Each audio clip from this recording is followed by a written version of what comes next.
अस्सलाम वालेकुम नाज़रीन, एक और टॉपिक एक और सवाल लेकर आपकी खिदमत में हाज़िर हुए हैं। आज का जो हमारा सवाल है वो है कब्र के मुतालिक जो अहादीस हैं उनकी सच्चाई मांगी गई है कि ये अहादीस हैं, मौजूद हैं या हकीकत है या नहीं।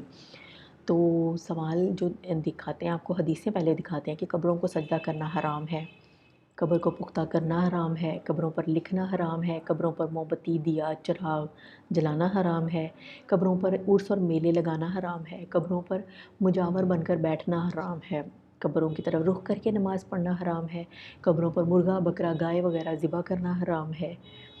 वफ़ात से 5 दिन पहले नबी सल्लल्लाहु अलैहि वसल्लम अपनी उम्मत को आखिरी वसीयत, ये बात तवज्जो से सुन लो, तुम में से पहली कौमें अपने अंबिया कराम और नेक लोगों की कब्रों को सजदागाह बना लेती थी।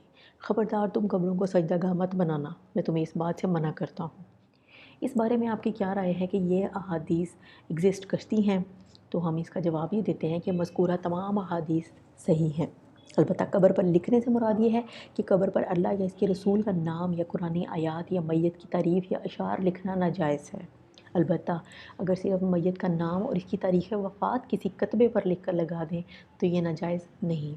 इसमें ये एहतियात की जाए कि कतबा कब्र के सरहाने से कुछ हट कर लगाया जाए। इसी तरह कब्र की तरफ रुख करके नमाज़ पढ़ना इस सूरत में नाजायज़ है जब नमाजी और कब्र के दरमियान कोई दीवार वगैरह का पर्दा ना हो। तो नाज़रीन, आपने इन तमाम अहादीस की जो है सच्चाई जान ली कि ये एग्ज़िस्ट करती हैं और आप ये देख रहे हैं स्क्रीन पे कि बहुत सारे हवालाजात हैं मुख्तलिफ़ कुतुब के, मुख्तलिफ़ उलमा कराम के, मुख्तलिफ़ उन्होंने अहादीस अख़ज़ की हुई हैं उस हवाले से। तो उम्मीद करते हैं कि आपको ये कंसेप्ट क्लियर हो गया होगा, ये सवाल का जवाब क्लियर हो गया होगा। और इसके साथ ही आपको ये भी कहेंगे हमेशा की तरह कि नाज़रीन, आप इन वीडियोस को ज़्यादा से ज़्यादा लोगों के साथ शेयर करें ताकि वो भी जान सकें कि किस चीज़ में कबाहत है, किस में नहीं, कौन सी चीज़ जायज़ है, कौन सी नहीं।